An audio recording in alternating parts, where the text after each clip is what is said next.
Hello friends, అందరూ ఎలా ఉన్నారు? ఈరోజైతే నేను ఉలవల దోశ అయితే వేస్తున్నా. చూడండి, చాలా బాగొస్తుంది కదా.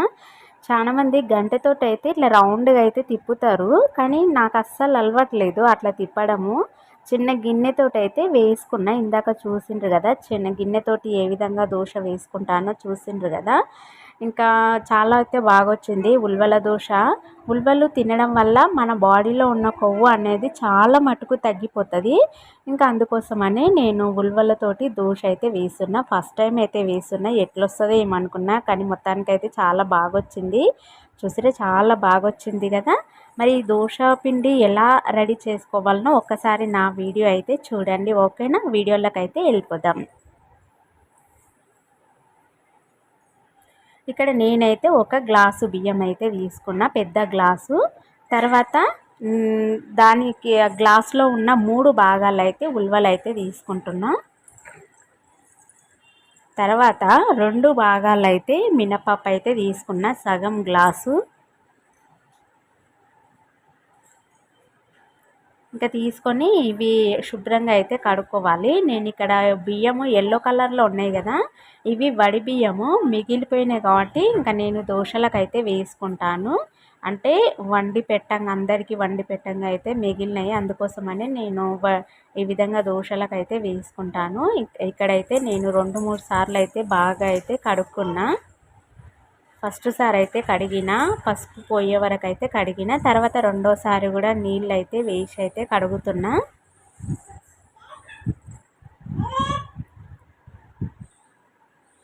అదేవిధంగా నా వీడియో నచ్చినట్లయితే తప్పకుండా ఒక లైక్ ఇవ్వండి ఫ్రెండ్స్. అదేవిధంగా నా ఛానల్ను సబ్స్క్రైబ్ చేసుకోండి, ఓకేనా? ఇంకా మీకు ఎలా అనిపించిందో నాకు తప్పకుండా అయితే కామెంట్ అయితే పెట్టండి. తర్వాత నేను 2 సార్లు అయితే కడిగిన కదా, ఇంకా 3సారి అయితే ఏం కడగను, ఇంకా నానబెట్టుకుంటాను. ఇదైతే నేను 6 గంటలు అయితే బాగా నానబెట్టుకుంటా మూత పెట్టుకొని. తర్వాత 6 గంటల తర్వాత చూడండి, చాలా మంచిగా అయితే నానిపోయినాయి కదా, చూస్తున్నారు కదా వీడియోలో. ఇంకా ఇది ఇప్పుడైతే ఒక మిక్సీ జార్ తీసుకొని ఇంకా సగం సగం అయితే నేను మిక్సీ అయితే పట్టుకుంటున్నా. ఇంకా మిక్సీ పట్టుకొని అయితే చూపిస్తున్నా చూడండి. ఇది పట్టుకున్నదంతా ఒక గిన్నెలకైతే పోసుకుంటున్నా. తర్వాత నేను రెండోసారి కూడా మిక్సీ అయితే పట్టుకొని చూడండి, గిన్నెకు పెద్ద సగం అయితే వచ్చింది కదా. ఇప్పుడు దీన్ని నైట్ మొత్తం అయితే నానబెట్టుకున్నా. ఇంకా నేను నెక్స్ట్ డే రోజు చూడండి ఏ విధంగా పొంగిపోయింది పిండి అయితే. చాలా పొంగింది కదా, చూసిండ్రు కదా, పిండి చాలా పులిసిపోయింది. చూసిండ్రా, ఈ విధంగా రావాలి పిండి అనేది. ఇట్లా వస్తే దోశలు కూడా మంచిగా వస్తాయి. అందులో సగం మాత్రమే నేను ఒక గిన్నెలకు అయితే తీసుకున్నా. తర్వాత సగము నెక్స్ట్ డే రోజు కూడా ఫ్రిడ్జ్లో పెట్టుకొని స్టోర్ చేసుకున్నా. మళ్ళీ నేను దోశలు అయితే వేసుకుంటా. తర్వాత ఈ సగములో అయితే కొంచెం ఉప్పు అయితే వేసుకొని అయితే ఒకసారి అయితే కలుపుకుంటున్నా.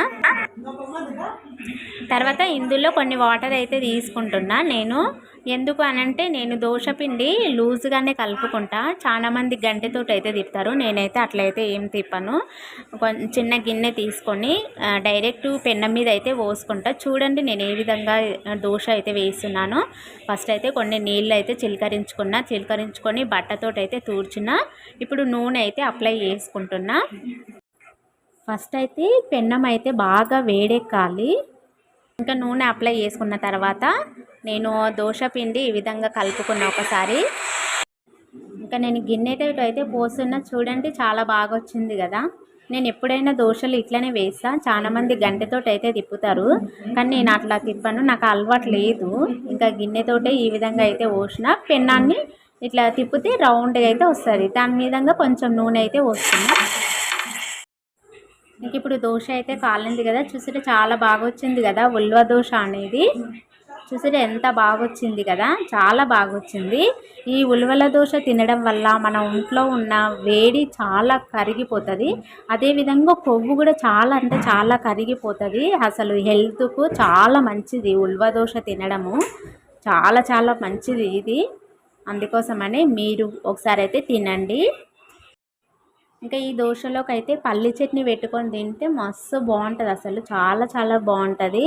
నాకైతే చాలా అయితే మస్తు ఇష్టము ఈ పల్లి చట్నీ, ఉల్వ దోశ చాలా టేస్ట్ ఉంటుంది అసలు. ఒకసారి మీరు ట్రై చేయండి.